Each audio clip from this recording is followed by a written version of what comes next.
Magandang hapon sa atin lahat. Ngayon ako'y ligtas na, Anong kasunod?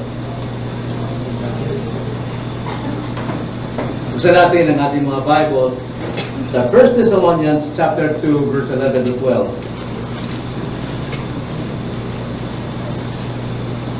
1 Thessalonians chapter 2, verses 11 to 12. At ang ating paksa ngayong hapon ay tungkol po sa Kristiyanong ministeryo. Christian ministry. Kristiyanong ministeryo. Sa ibang salita, Kristiyanong paglilingkod. Verse 11 to 12, ganito po ang pagkakasabi. Gaya ng inyong nalalaman, pinakitunguhan namin kayong tulad ng isang ama sa kanyang mga anak, na kayo'y pinangaralan at pinalakas ang loob ninyo at nagpatutuo upang kayo'y lumakad ng nararapat sa Diyos na siyang tumawag sa inyo sa kanyang sariling kaharian at kaluwalhatian. Ito po'y may kaugnayan sa Kristiyanong paglilingkod. In particular, ang ating pong theme ay paglilingkod ng Kristiyanong mangangaral. Paglilingkod ng Kristiyanong mangangaral. Tayo muna ay manalangin. Panginoon, tunay na kayo po ang nagliligtas sa mga makasalanang tulad namin. At ang layunin niyo, Panginoon, ay hindi lamang kami maligtas sa tiyak na kaparusahan ng kasalanan, kundi kami po ay mamuhay, lumago, na maging instrumento ninyo para po sa kaligtasan naman ng iba na nasa kadiliman pa. Nawa gamitin nyo ang pag-aaral na ito upang kami ay lumago, humakbang sa tunay na pagkakatawag ninyo sa amin, ang paglilingkod sa iyong kaharian.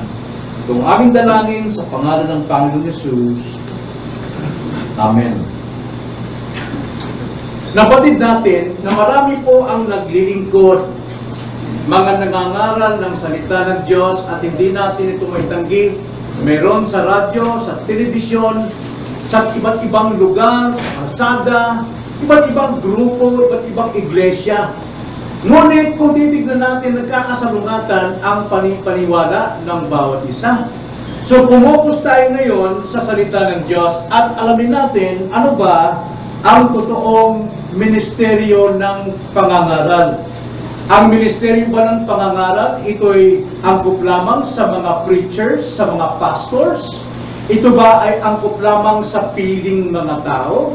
Tingnan natin ang sinasabi ng banal na kasulatan. Tingnan natin ang ibang mga paniniwala at mga akala ng mga ngaral sa ating panahon. Kadalasan, ang kanilang katwiran, gawin daw nila ang lahat ng paraan para dumami ang mga uma-attend sa kanilang mga iglesia. Kailangan daw pasayahin sila, kailangan wag po magbago ang momentum ng kanilang kasabikan, kailangan silang ma-entertain, pasayahin, nang sa ganoon, sa bawat meeting, mananatili sila at babalik sila dahil ito ay masaya. Marami rin nagsasabi na kapag ikaw ay naglilingkod bilang mangangaral, pastor, kailangan medyo charismatic ka sa pangangaral upang hangaan ka ng mga tao at babalik sila sa iyo. Ito ba ang disenyo ng Panginoon pagdating po sa Kristiyanong ministeryo ng pangangaral?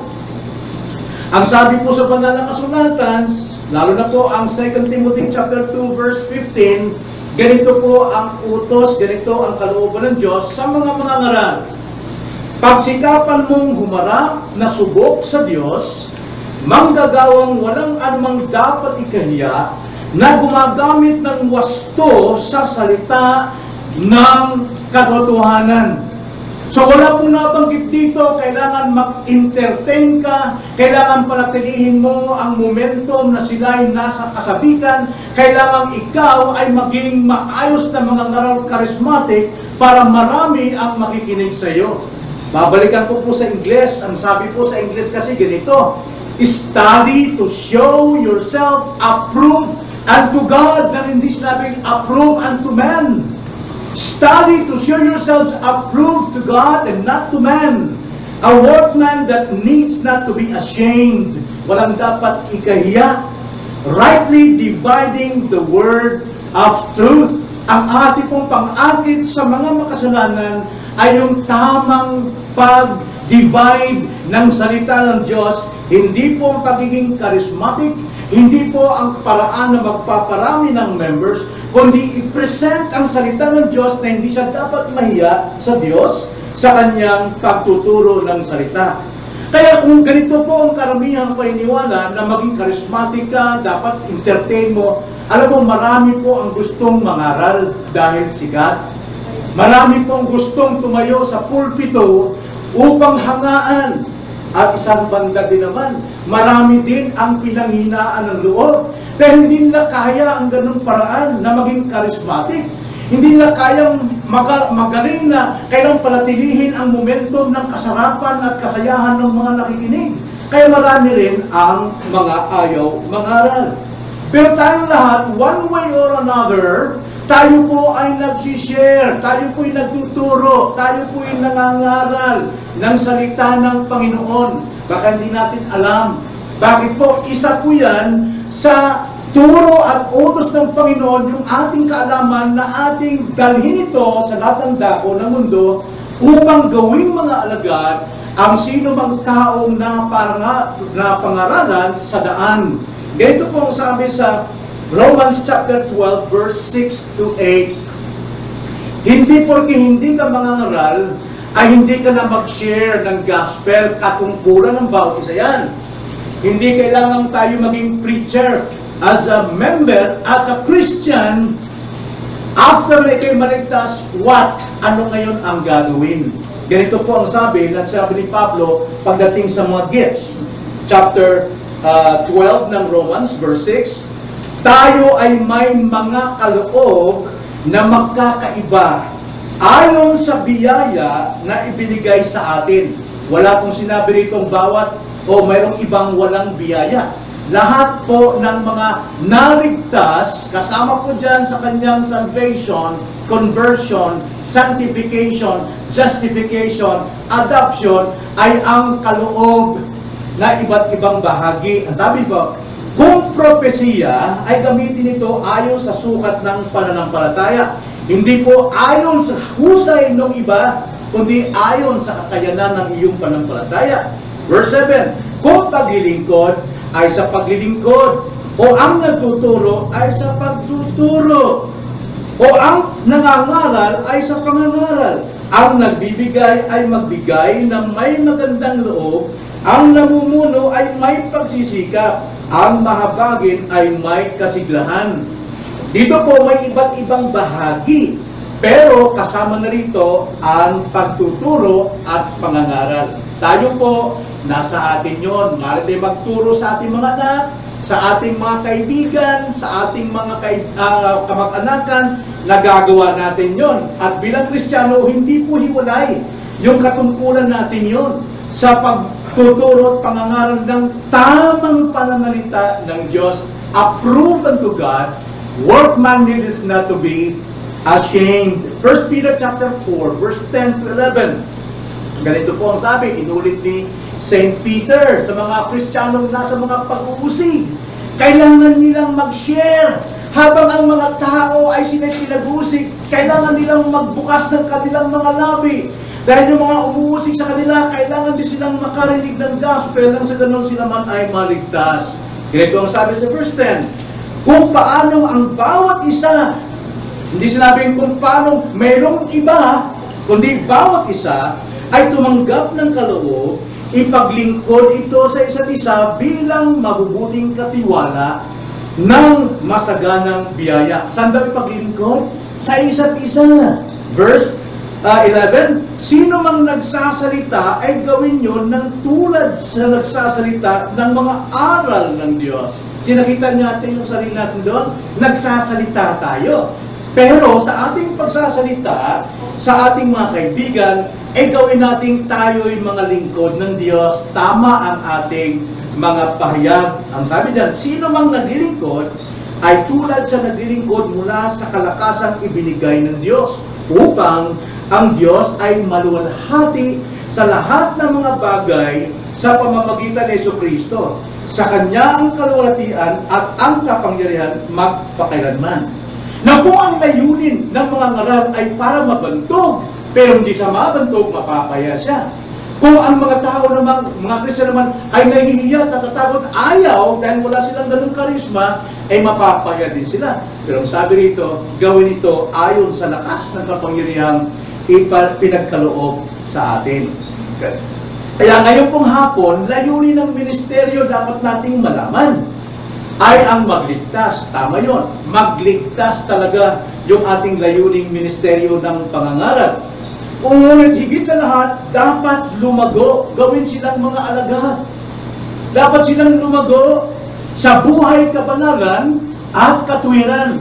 Dahil kung wala pong kabanalan, ang ating pong mga naturuan, hindi nila makikita ang mukha ng Diyos. Kaya bilang mga Kristiyano, now that we are saved, what?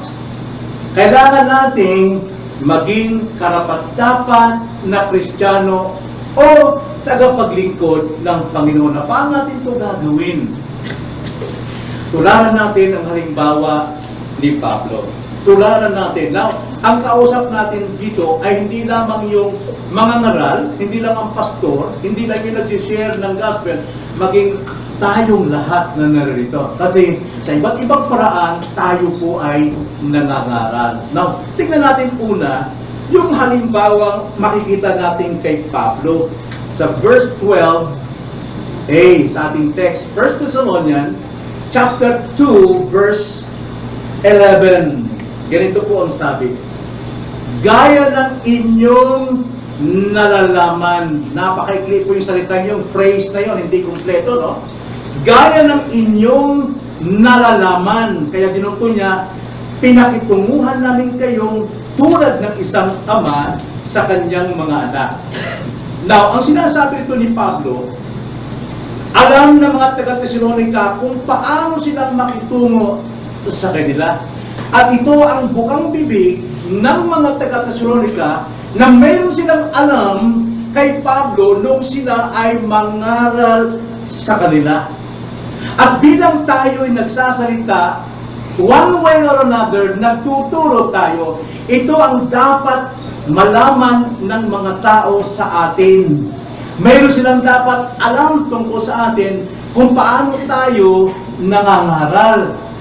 Kitang-kita rito, unang-una, tulad ni Pablo, mangaral tayong tapat. Mangaral tayong tapat. Alam niyo, kumisan, mayroon tayong gustong turuan ng katotohanan, pero minsan hindi tama ang ating puso, tinuturuan natin sila na mapahiya o mapahamak. Hindi yan. Dapat mayroon pong katapatan sa ating pagtuturo. Tulad ng nalalaman ng mga taga-Tesalonica kay Pablo, paano siya nagturo? Paano siya nangaral? Dala ang kanyang pagkatao. Balikan natin kung bakit sinabi ni Pablo, gaya ng inyong nalalaman. Alamin natin yung unahan. Paano nangaral si Pablo? Sa chapter 1 na lang, verse 5.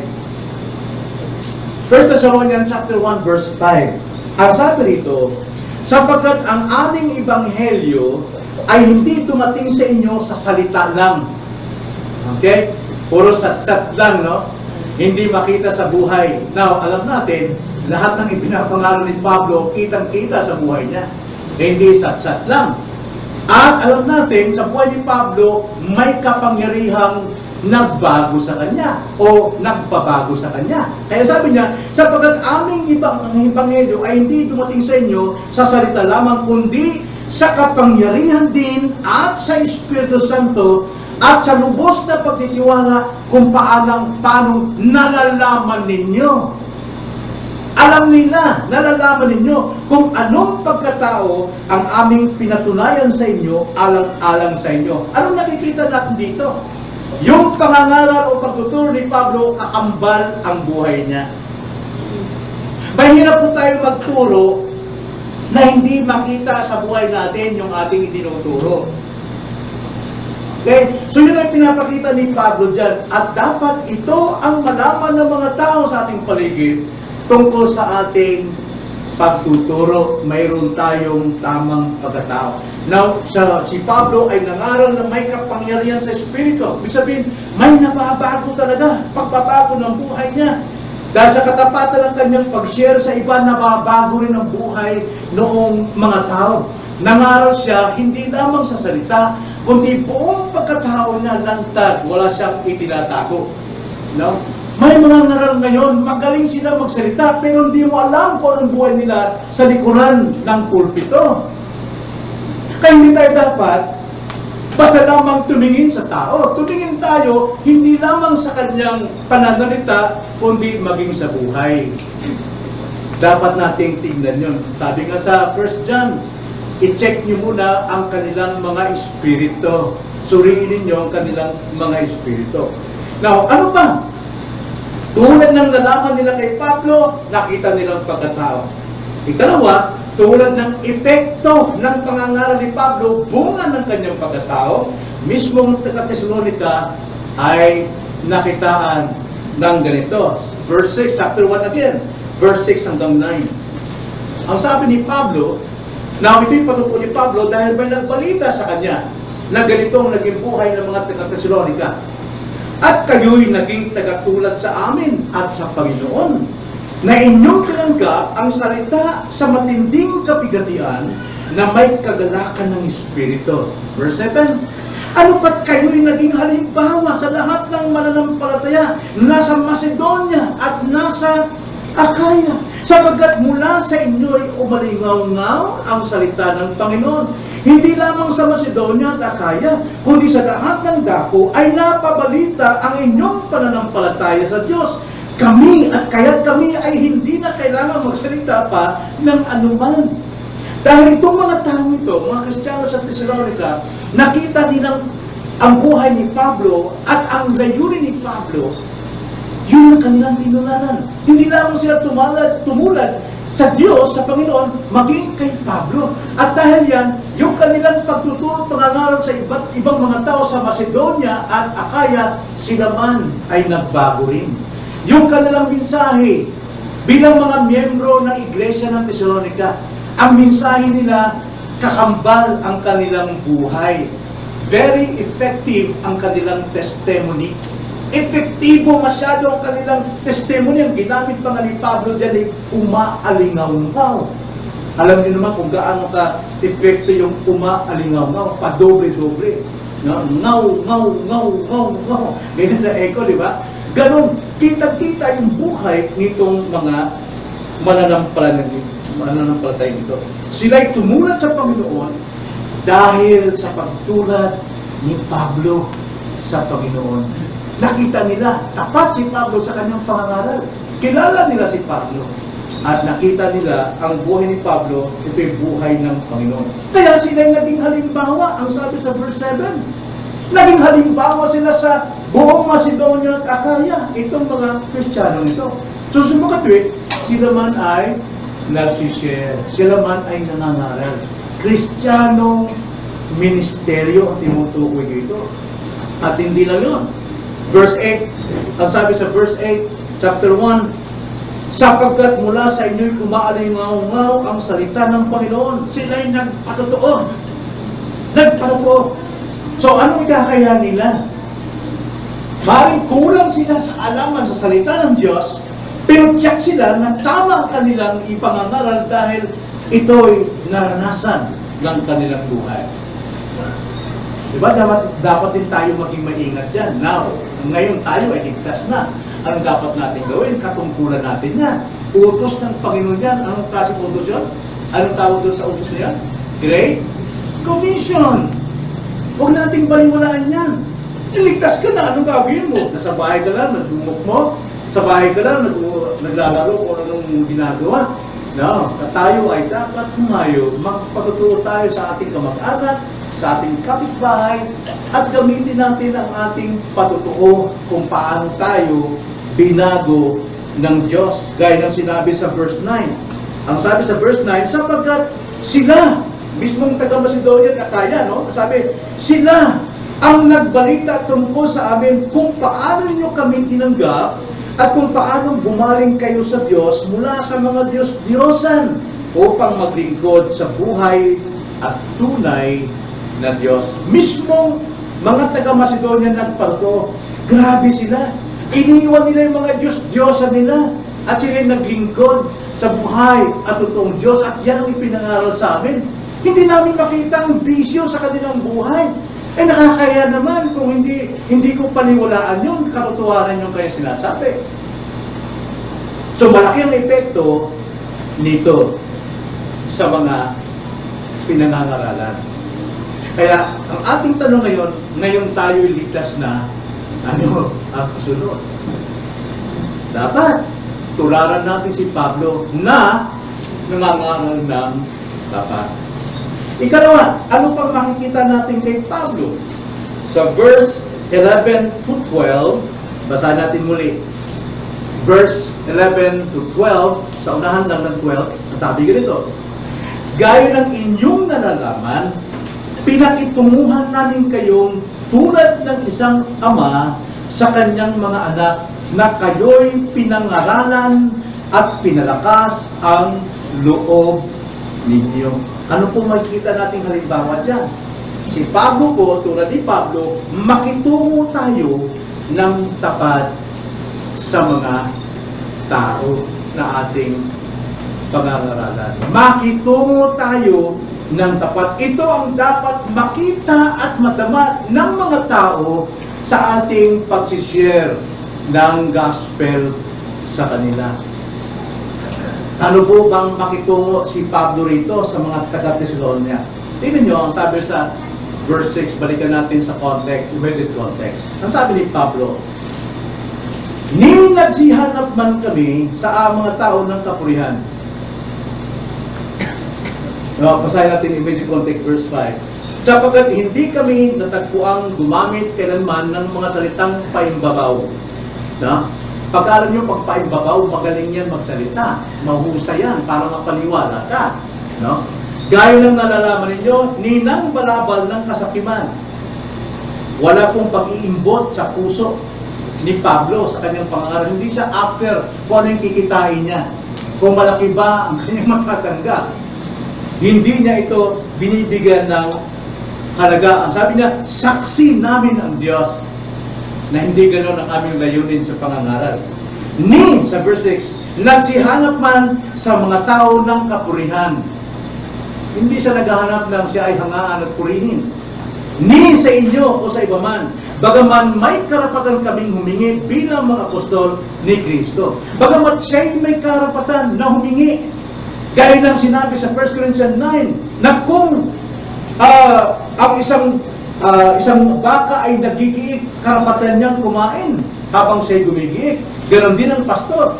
Habang siya'y nagbibigay sa inyo ng espiritual na bagay, kailangan din siyang bigyan ng karnal na bagay. Ibig sabihin po ng karnal, ay yung pong kayamanan o salapi na paniwala ng mga tao. Kailangan din yan. Kailangan din. Pero sabi dito ni Pablo, bagamat kami may karapatan dyan, bilang apostol, hindi namin ginamit. Para mapatunayan na ang layunin ni Pablo ay tapat. Ang kanyang pakikitungo sa mga tao ay tapat. Talagang sinabi niyang apostol. Ano ibig sabihin ng apostol? Sugo ng Diyos. Hindi siya sugo ng kanyang kasakiman. Hindi siya sugo ng kanyang paghahanap ng kapurihan. Hindi siya sugo ng kanyang ambisyon, kundi siya ay apostol ng Diyos. At ang sabi pa, tulad ng isang ina, tingnan nyo ang sabi sa verse 7. Kundi kami ay naging malumanay sa gitna ninyo, gaya ng isang ina, nag-aaruga sa kanyang mga anak. Now, hindi ito ginamit ni Pablo na isang babae, ina, ibig sabihin na siya ay medyo may hindi. Kundi ginamit niya ang isang damdamin ng ina sa kanyang anak. Inaaruga. Alam niyo, minsan, mahirap magpatulog ng bata, no? Mahirap talaga. Ang mga nanay, dyan ako hanga sa nanay. Huwag lang yung katulad ng nanay doon sa nag-viral sa YouTube na pinagsasampal yung bata, no? Dahil umiiyak. Pero ang totoong nanay, kahit anong nagbisgo na ba? Bisaya pa. Sa Tagalog yung nagbisgo. Yung, nag-aalipurot. Tama ko. Ay, manumanay pa rin siya. Tama, baby. Tama, anak. Talagang very, very manumanay siya. Mapagmahal. Bagamat bigat na bigat ang puso niya dahil umiiyak to, hindi niya alam kung ano ang dahilan. Hanapin niya talaga. Basa pa ito, may naramdaman siya. Baka naman yung partibli kung nakalampin na nakatusok sa balat niya. Tulad ng ginawa ko kay Ramer na kaya pala iyak na iyak si Ramer ng isang oras. Bakit pa iyak na iyak yung batang ito? Nung chicken ko, sabi ko, basa, baka basa. Hindi, mali pala. Yung pagkakatusok ko ng karayom dito, sagat sa balat niya. Ako pala may kasalanan, pero mabunot, tumahimik si Ramer. Ganon ang isang ina. Ang sabi dyan, malumanay sa gitna ninyo, gaya ng isang ina na nag-aaruga sa kanyang mga anak. Ganon ang pakikitungo ni Pablo sa mga miyembro. Ganon ang pakikitungo niya. Bagamat maraming mga sumasalungat sa kanya, marami ang hindi naniwala sa kanya, pero gayon ang kanyang pakikitungo. Tulad ng isang ina, mapagtiis, mapagpasensya, umaasa na ito ay mako-comfort pa rin. Mga anak, tandaan ninyo, maranasan niyo pag nagkaanak kayo, kung paano magtiis at mag-aruga ng inyong anak, lalo kung may karamdaman. Ganyan ang pagtitiis ng inyong nanay. Hanggang ngayon, minsan kayo mga anak, lumalaban, sumasagot kayo, o di kayo naman din yung pinapakita sa inyong mukha o sa inyong bibig, pero sa inyong kilos, nagpapakita hindi kayo sumasang-ayon sa nanay ninyo, pero hanggang ngayon, binamahal kayo ng nanay. Ganon din ang isang pastor, na bagamat marami po problema, pero hinahanap pa rin ang pagkakataon na someday, somehow, maunawaan nila ang ginagawa ng isang Kristiyanong paglilingkod. Tulad ng Panginoong Jesucristo. Dahil sa kanyang pagmamalasakit at pagmamahal sa inibig ng Diyos before the foundation of the world, para lang walang mapahamak doon, si Kristo ay nagpakababa, pumantay sa tao, naglingkod sa ilalim ng mga tao, namatay, nagsakit siya, alang-alang sa ikaliligtas mo. Pinagtiisan ka hanggang ngayon, pinagtitiisan ka na ikaw ay maging katulad ni Kristo, hindi lamang sa ugali, kundi maging sa ministeryong paglilingkod. Itong dapat madama at makita ng mga taong nakapaligid sa atin na tayo po ay tapat makitungo sa ating kapwa. Marami pong pastor ngayon. Kung titignan nyo lamang sa TV, magagaling, ang lalaking mga BMW, ang kanilang mga sasakyan, talaga naman buhay hari sila. May mansion sila, may racing field sila, ano pang ginagawa nila. Pero kawawa yung mga miyembro. Paano niya maaruga yung miyembro? 10 milyon. Paano niya maaruga bawat isa nun? Kaya kailangan i-maintain nila yung kasayahan, entertainment sa pangangaral. At hindi yung totoo. Hindi yung salita ng Diyos ang kanyang binibigyan ng trabaho.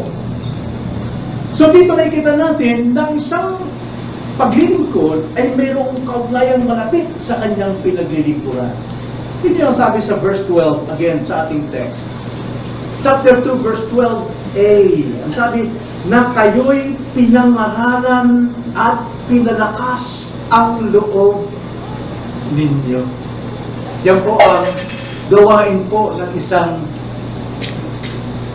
mga ngaral sa kanyang mga tinuturuan. pinangaralan, pinalakas ang loob ninyo. Na bilang ama, sa ama naman tayo ngayon, ang isang ama na talagang mabuting ama, karapat-dapat na ama, siya yung ama na hindi nagsasawa, hindi naiinis, nagturuan ang kanyang anak.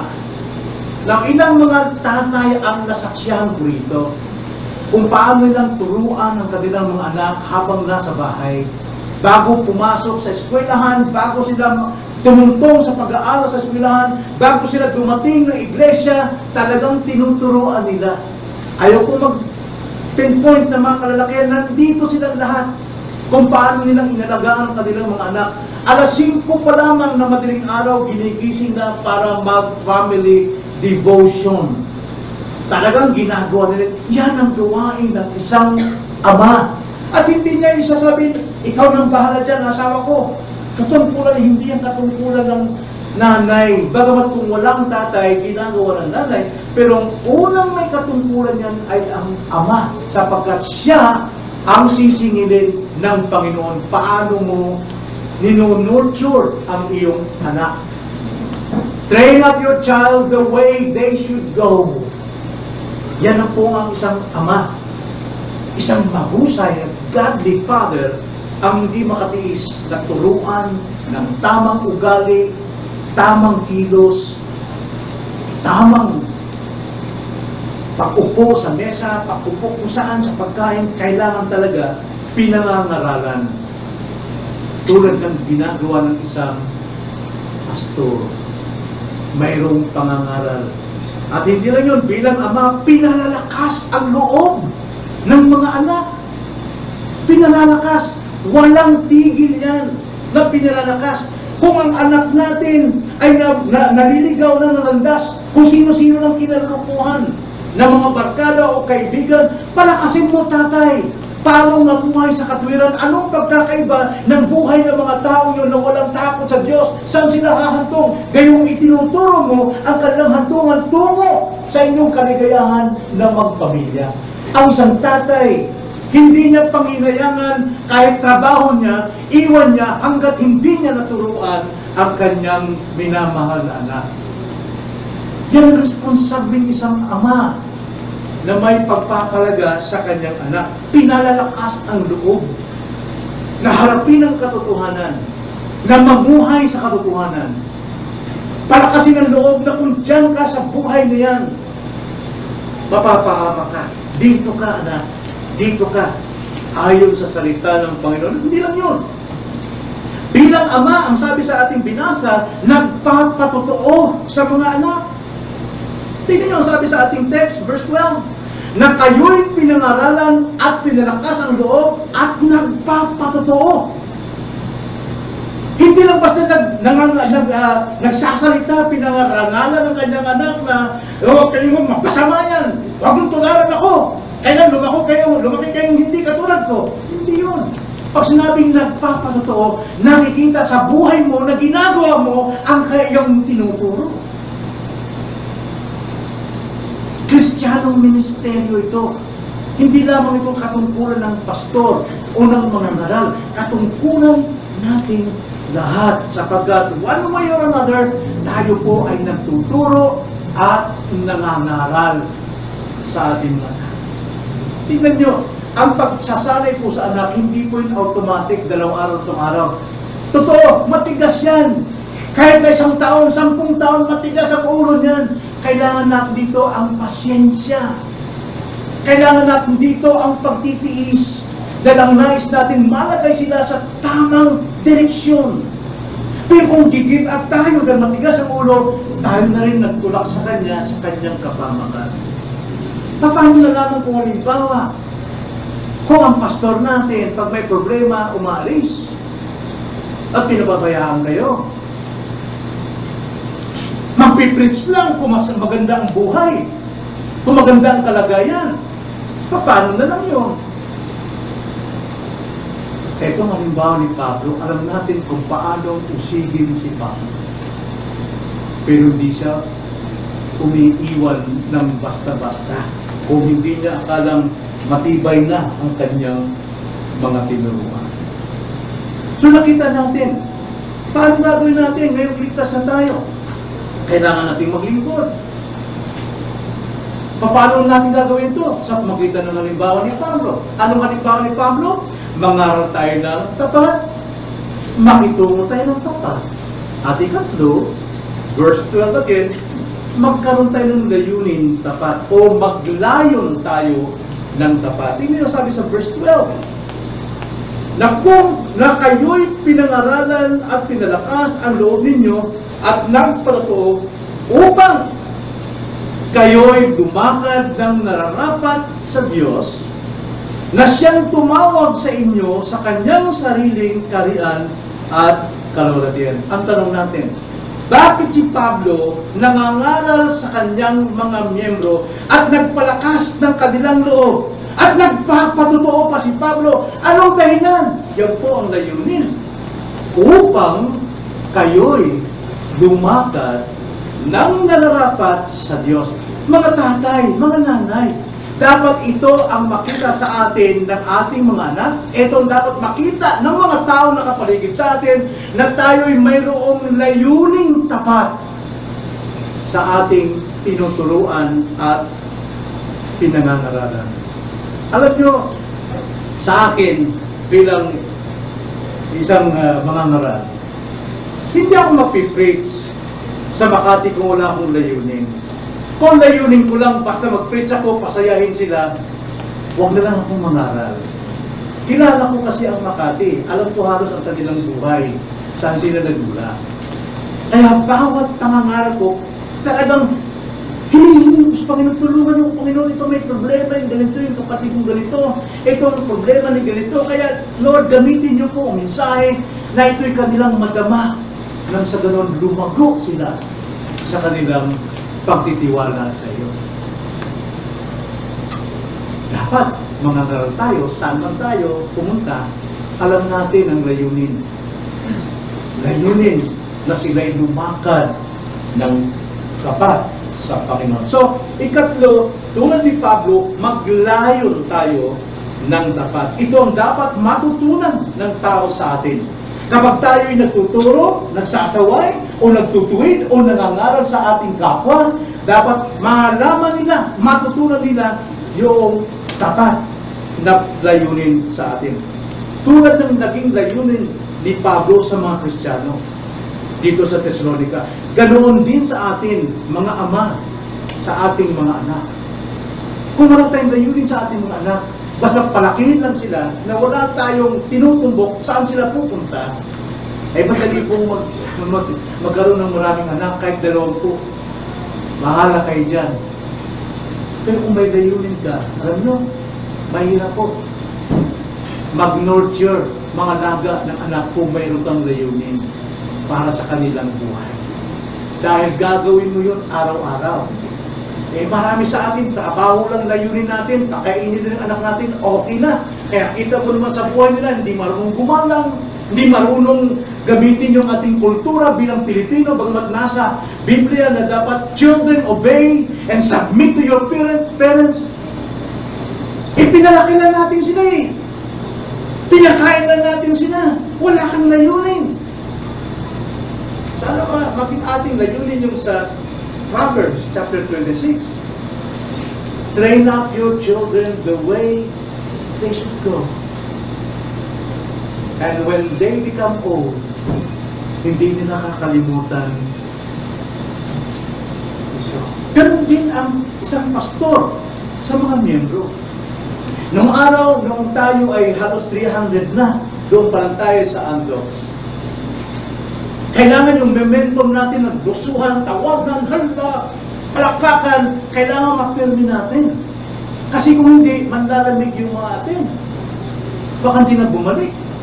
Kaya ako din, kailangan charismatic din ako mag-preach. Talaga namang halos line-line niya, hindi na ako. Parang mapanatili ko silang masaya, mapaiyak. Isang araw, mayroong pamilya lumapit sa akin. Pastor, Then nagsimula na tayo mag-reform. Ang sabi sa akin, paano yung pastor? Saan pa tayo pupunta? Ano pang layunin natin sa buhay? Itong iglesia. Bakit ayaw mo ng ganitong mayroon tayong drums? Bakit tinanggal natin yan? Bakit wala na yung mga special numbers? Ano pa talaga ang layunin? Saan pupunta ang iglesia nito? Ang kanilang alam, yung kanilang nalagay sa isipan, kailangan maging tulad tayo ng malaking iglesia na sikat, mayaman. Ano bang layunin? Ang layunin ng Panginoon ay para maligtas ang hindi mananampalataya at para palaguin, mamuhay sa katuwiran at kabanalan ang bawat mananampalataya. Yun po yung goal ng Kingdom of God. Hindi po para mayaman, para makilala tayo, ma-televise tayo, mapabalita tayo, ma-front page tayo. Hindi yun eh. Tulad ng ginagawa ngayon ng iba. Ang layunin ay palaguin, sumunod sa kalooban ng Diyos. Kahit kukunti tayo, marami pa tayong kasalanan dapat kubarin. Marami pa tayong mga kabulukan na ginagawa natin. Kailangan tayong maging masunurin sa salita ng Panginoon. Yun ang layunin ng Diyos. Na tayo lumabok sa spiritual na kalagayan. At the same time, sabi nga, seek ye first the kingdom of God and all these things. Ano yung all things na yun? Lahat ng ating kailangan at this present time, all those temporary things that we need, it will follow. Susunod lang yun. Ang unahin natin, lumago tayo sa kabanalan. For without holiness, no man shall see the Lord. Yan po ang layunin ng iglesia. Para palaguin ang kaharian ng Diyos dito. So, anong layunin ng iglesia? Mag-entertain? Entertain na lahat ng members? Sa pangangaral? Gagamit ng iba't ibang mga testimonies? Hindi yan. Magparami ng miyembro? Maganda yun, dumami tayo, di ba? Pero tingnan natin, ang sabi sa Acts chapter 2, verse 42 and following, and the Lord added unto the church, ang Diyos ang nagdaragdag ng maliligtas sa iglesia. Hindi tao po magpaparami. Kalooban ng Diyos na tayo dumami, yes, pero siya ang magdadagdag ng mga maliligtas na idaragdag sa iglesia. Katungkulan natin mag-share dahil doon sa ating sinisiran, hindi natin alam kung sila ay mga tinawag ng Diyos, mga pinili ng Diyos. Madadagdag talaga sila. Pero hindi makita ng entertainment, charismatic preacher, ang galing. Pero kailangan talagang maging charismatic ang isang mga ngaral para sa ganun, mapadaman niya kung ang damdamin ng Diyos sa pamagitan ng salita ng Panginoon. Ang layunin ng Panginoon? Ano layunin ni Pablo? Romans 1:16. Ang sabi ni Pablo, sapagkat hindi ko ikinahiya ang Ebanghelyo, sapagkat ito ang kapangyarihan ng Diyos para sa kaligtasan ng bawat sumasampalataya, unay sa Hudyo at gayon din sa Griego. Maligtas. Pagkatapos ng ano? Verse 17, sapagkat dito ang katuwiran ng Diyos ay nahayag mula sa panampalataya hanggang sa panampalataya, gaya na nasusulat, ngunit ang taong matuwid na ligtas ay mabubuhay sa pamagitan ng panampalataya. Mayroon pong paglago. Once you are saved, kailangan mamuhay ka sa faith. Lumalago ka. Yan ang layunin ni Pablo. 2 Timothy chapter 2, verse 10. Ang sabi ni Pablo, kaya aking tinitiis ang lahat ng mga bagay dahil sa mga hinirang upang kamtan din nila ang kaligtasan kay Kristo Jesus na may kaluwalhatiang walang hanggan. Tapat ang salita. Kung tayo'y namamatay, kasama niya, mabubuhay rin tayong kasama niya. Ano yun? Paglago. Dapat naligtas ka, lumago ka. Mamatay tayong kasama ni Kristo. Yun ang layunin. Anong layunin ni Kristo? Mismo ang Panginoon. John 8:31-32. Ang sabi ni Jesus Christ, pagkatapos sinabi ni Jesus sa mga Hudyong sumasampalataya sa Kanya, kung kayo'y mananatili sa aking salita, tunay ngang kayo'y mga alagad ko. At inyong malalaman ang katotohanan, at ang katotohanan ang magpapalaya sa inyo. Hindi lamang na ikaw ay mapunta sa katotohanan, kundi ang katotohanan na siya magpapalaya sa iyo sa mga remaining sin. Paglago!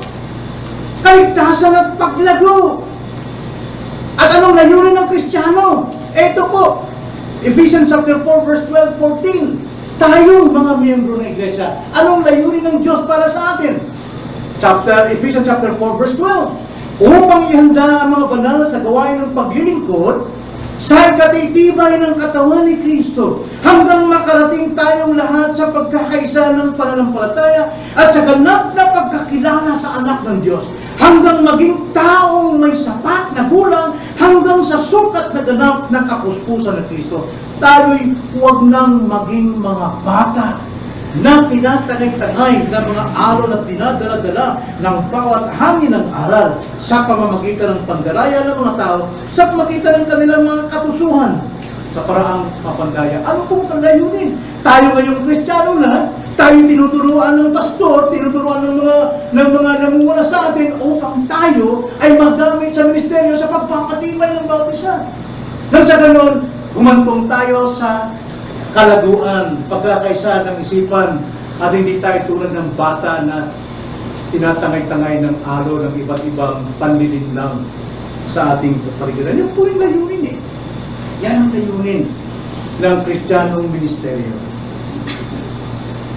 Yan po ang layunin. Alam nyo, kung naligtas ka ngayon, the best. Naligtas ka ngayon, na dumating ng katapusan, wow, talagang niloob ng Diyos. Pero kung naligtas ka ngayon na hindi pa dating katapusan, ang Panginoon babalik dito after 50 years pa, kailangan mo lumago. Kailangan tumibay ka sa kabanalan, tumibay ka sa katuwiran. Maglingkod ka sa Panginoon. Sa pamagitan ng paglilingkod mo sa iyong pamilya, sa iyong mga anak, sa iyong asawa, dalhin sila sa paan ni Kristo. Yan ang Christian ministry. Anong silbi ng ginagawa nating Kristiyano kung wala tayong ginagawa sa ating pamilya? Papabayaan na natin sila? Mga anak natin ligaw sa kanilang paniwala, may konting alam intellectually, pero yung alam nila hindi pumasok sa puso, kaya hindi nagbabagay at walang commitment sa Panginoon.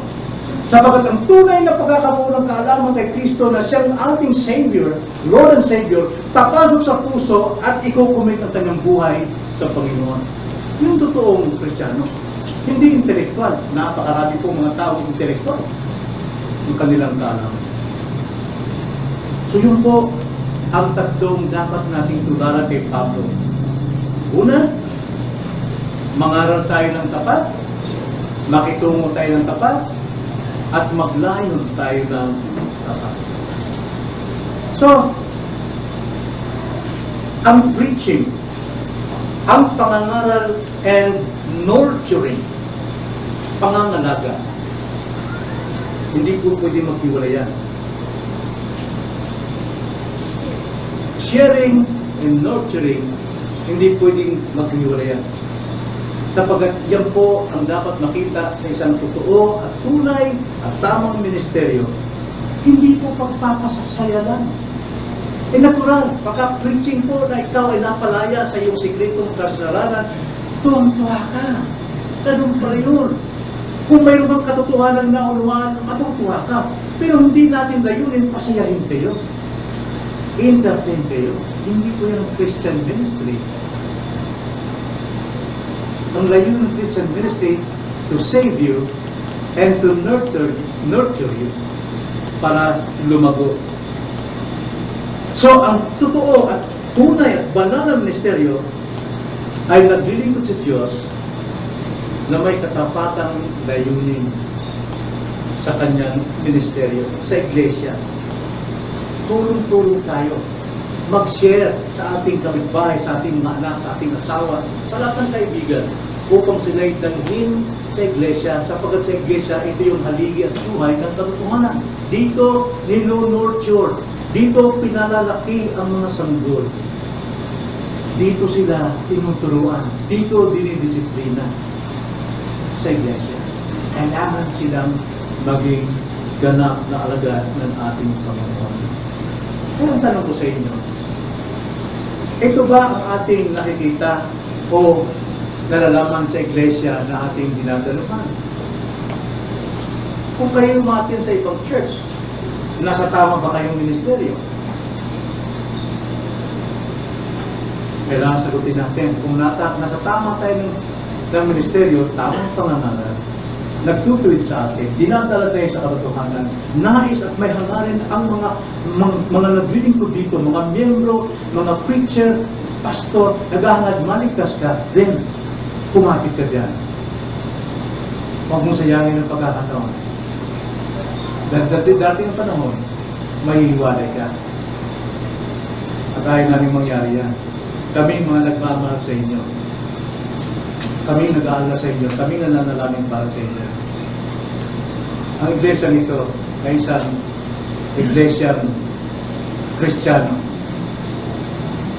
na nagmi-ministeryo sa lahat ng maririnig. Tayo nanalangin.